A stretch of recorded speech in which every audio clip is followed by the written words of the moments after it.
receiving signal pjnet.tv on Thursday night, September 3rd. It is 9 p.m. on the eastern coast of the United States. Our bumper's running. Our monthly guest, Kenn Edwards, is standing by, and we have a background prepared and a lot of other stuff. So let's switch to Studio 8 in 5, 4, 3, 2, 1. Well, good evening, and welcome to pjnet.tv. I'm your host, Coach Prasick. What a night we had last night. We have downgraded to the previous version of the software that we used to do this. I hope things are a little more stable tonight. But speaking of stability, our guest on the first Thursday of every month comes to us, Kenn Edwards, a good friend of PJNet, and he has news of his own that he would like to share with us. So, Kenn, look at that toothy smile. Boy, it looks like you're having fun, aren't you? I sure am. All right. Well, you have the floor, Kenn. I would like to hear all the good things that are happening in your life and your ministry. And let's start with podcast. Yeah, I've been busy at work over the last several months. I think we've had a little discussion about the study guide coming out for my book. And as part of that study guide, there's an audio portion for each of the small group sessions. And so I decided what to do when I did the recordings for those would be turn it into a podcast. And my podcast, What's So Important About My Legacy, debuts tomorrow on iTunes, Stitcher, and any of the other podcast apps that get it approved and get it up and running by then, or whenever they finally do get the authorization, it'll be available there as well. And really excited about it because audio is a great way to reach new people, much like you're doing with some of the blogs. Audio is a great way to meet busy people where they're at in their commute times, in their exercise times, and be able to get the message to them. And so it's a great delight to be able to have the ability to be able to put together a podcast and bring some great guests in to be able to talk about building a spiritual legacy and stewardship and the other areas that I'm involved in my ministry. And so it's just great to be able to share with you tonight. Well, Kenn, you mentioned, or you certainly alluded to the idea that you've already done this thing, but you got to submit it to these places to get approved, and that is a process that takes time. So tomorrow, when this gets ready to uncork, are you going to post some links on Facebook or Twitter or whatever? Because people may have a hard time finding you if it hadn't been approved on that platform. Yes and yes, it will be out. And just don't let the cat out of the bag, but it actually is up on iTunes. It was approved late this afternoon, so you can go in and search for it on iTunes. It's actually up on Stitcher, and we've applied for iHeartRadio and Pandora and Spotify and several of the other platforms. And so once they have an opportunity to review it and approve it, then it'll be up on those platforms as well. So it is a little bit of work. I fortunately had done my homework and studied, knew that it took a couple of days for it actually to get approved once it was released. And so technically in the system, I published it on Wednesday and then set it up so that we'd have opportunities by Friday for the platforms to be able to take and approve it and put it out there for their viewers, their listeners to observe. So it's been a real learning process, something I've been working on really for about 6 months, trying to put it all together, and started recording the episodes about 3 months ago. And all of the guys on the PJNet family that helped me in the study group, Ben and Doug and JD, they've all heard the podcast in the early stages. And so we got a little bit of, they're actually part of it. That's exactly right. And so, but the podcast itself is, again, the title is What's So Important About My Legacy?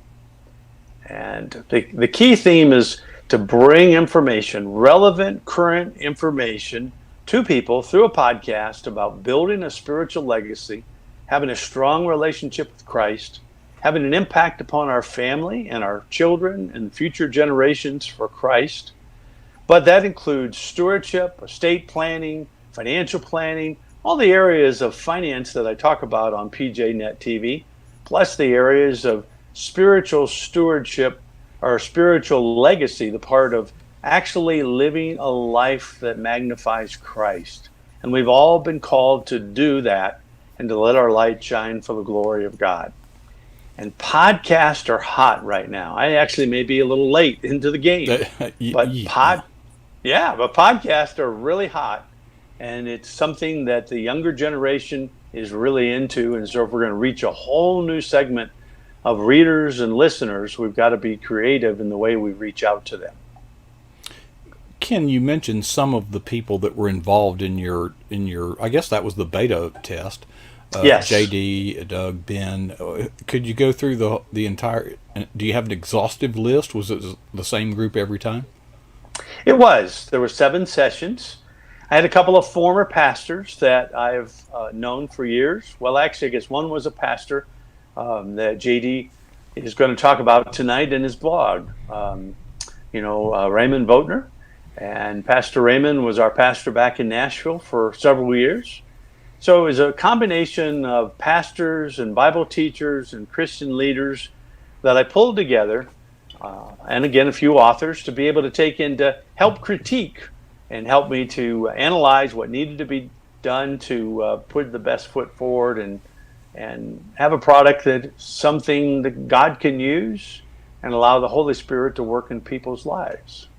And so it was great to work with and have the PJNet family well represented. Thank you, Ken. Ken, you are a team player for PJNet, and I just want to personally thank you publicly. You are not always in the chat room. You're traveling often, but anytime some PJNet propaganda hits social media, you're there to pile on, like, comment, and so forth. I meant to ask you earlier, you said, this is new, go on iTunes and search for it. Well, what would they search for? How would they find it? What's the title? The title is What's, with an apostrophe, What's So Important About My Legacy? And with a question mark. Okay. And they can go in there now and find it tonight on iTunes or on Stitcher. And tomorrow I'll have some social media links and things that'll be able to people to identify with, because it's an exciting day. It really is to be able to see something new come out. Ken, I can tell by the tone of your voice and the countenance in your face that this is us men can't possibly understand what it must be like to give birth, but this must be something like that. I do know the feeling. It is an adrenaline rush, but the shelf life is not forever. How long are these episodes? They're about 20 minutes in length, because you don't want to make them too long because people get bored. I think from what I've seen, 15 to 20 minutes is about the max that people will, unless they're really into it, that they'll even, sit there and listen. And so the ideal thing is somebody that has drive time or exercise time or tractor time. They can take and actually spend some time constructively putting some spiritual content into their heart and into their mind and into their brain to offset so much of the worldly content that we get just because of life. Ken, now this was done using Zoom, I bet. The actual podcast interviews were done by Zoom, so I could record the different speakers on one channel and myself on another channel. I have done the editing through GarageBand on my MacBook Pro. Could be done with Audacity. Audacity is my choice, yes. Yeah. And so, but it's really amazing how the technology is advanced so much that you take somebody like myself, just an average Joe that's got a little technical background, that can, hunt and peck and learn. And it was pretty amazing to see it come together. And so, Ken, when you were on Zoom, did you record these as a video file as well? Yes, we did. And then you can pull the audio file out and just let the video file hang. Now, more and more are actually doing the Zoom podcast as a video podcast, and they'll just do it live, and whatever is said is what goes out there. But I wanted more control. So I wanted to be able to pull the audio out and cut and splice and, massage it a little bit so that it's really good quality. Yeah, post-production, very important. Very important. Well, yeah. I mean, there's a certain benefit of live, but there's a certain benefit of produced, and both have their pros and their cons. Ken, I would invite you, if you have that MP4, if you would make that available to us, we'll be glad to put that in the rotation and play it. I think it would be the advantage I see of the video is that if you've got 7 people involved, it helps to kind of know who's talking. Get a face connected with the voice. The message is the same, okay, but in a podcast audio platform, you're just going to have to learn the voices.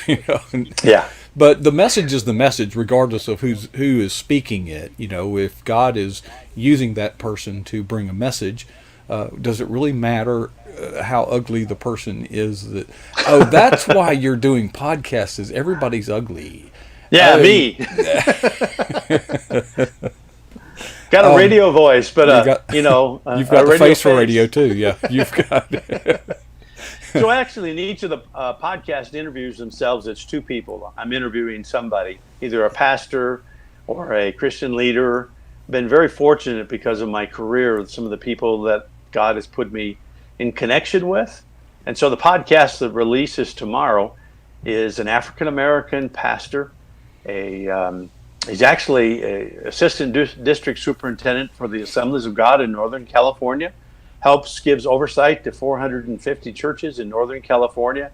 Tremendous story about his life, how he ended up going to jail at 17 years of age, found Christ 18 months later. The Lord took him where he finished his high school diploma. He then went on and got his college bachelor's degree, master's degree, and in 2006, he even completed a doctoral in ministry through Regents University. It's an amazing story of God's grace, how God will allow people to rebuild their life. And the important part of this podcast, the title of this particular episode is Our Heritage from the Lord, and our children are a heritage from the Lord. And he talks about how his father had such a huge impact in his life.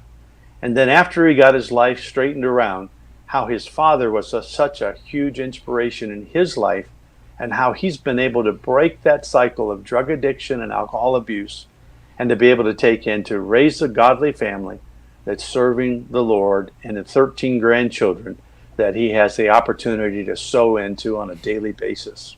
So it's a great story. I know you'll enjoy it.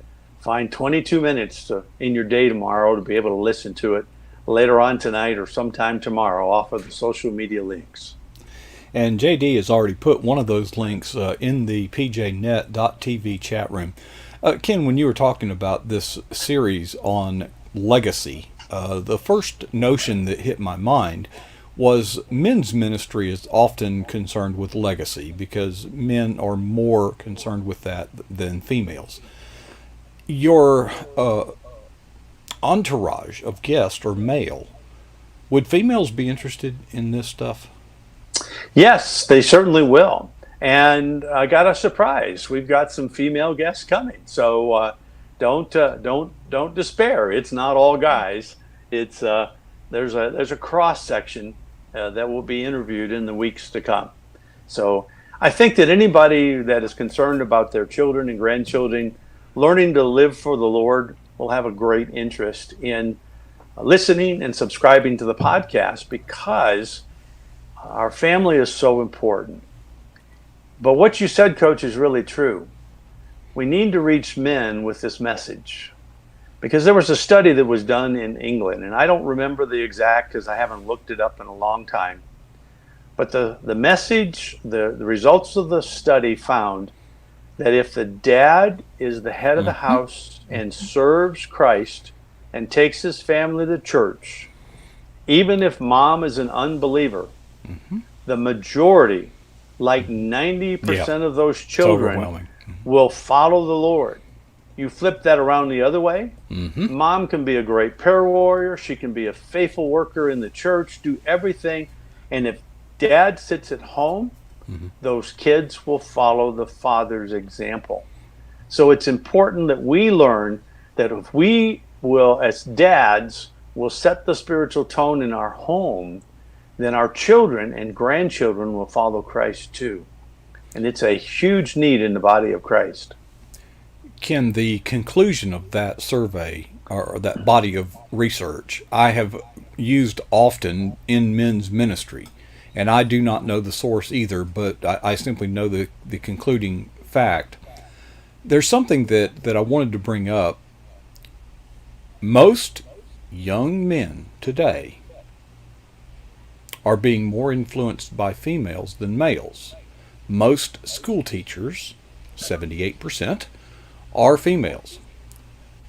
Many, many, many young men are growing up with no father or even father figure in the household. Ken, the message of legacy, although typically tailored to men's ministry, is more important to women today than it ever has been. It really is, because so many of our homes, they're single moms that are raising families. The divorce and the remarriage, or the divorce that goes sour, and so the woman just raises the children on her own. It really creates a lot of dilemma. And it's the way God has equipped us is very important to have some type of masculine influence in those children's life. There's actually ministries that sporting ministries. I'm Mm-hmm. trying to remember the name of the one that I'm familiar with. Mike McNeil is a representative for it's a hunting and sports ministry, Mm-hmm. and it is designed to help the church to raise up men to be a fatherly type figure in many of these homes that are fatherless, either because of divorce or because of any number of reasons.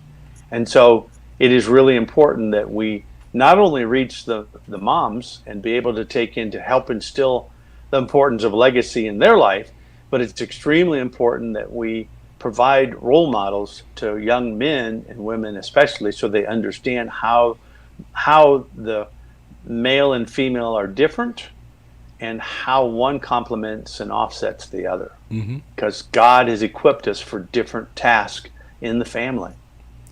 Well, and the culture has definitely, the family unit is under siege or even under attack. It And is. it makes me want to puke when I see garbage on social media to the effect of toxic masculinity. You know, Yeah. where men are abusing women. That is not masculinity. That's No, criminal activity. Okay, that's evil. That's not being a toxic. jerk. That's being a jerk. Yeah. Okay, men need to understand, and in today's world, it's very important that we establish what it means to be a real man. Okay, in the culture, being a real man is a very different thing than the biblical model of being a husband and leader, spiritual leader in the household. Yeah. Yeah, it really is important. Our pastor gets up and he talks about how our church is one that, you know, where a man can be a man, not an abusive man, but one that is one that teaches their kids how to go hunting and fishing and Yeah, how to do blow outdoor stuff stuff. up. Yeah, Yeah, because that's what men do. boys, particularly, and men do. That's right. We And blow so stuff up. We're and the it's ones that fun. we're the ones that pick the legs off the granddaddy long leg spiders. We're You did anyway. that too, huh? Oh yeah, and get a frog, put a firecracker in his mouth, and light it. Boom! And guts go everywhere, man. All those fun things. Yeah, You know? I don't think that's particularly healthy. But anyway, Ken, I find it ironic. I'm laughing at myself because one of the things I do when we have guests come on for the first time is there's this kind of standard lecture that I give them and say the program is not about your book.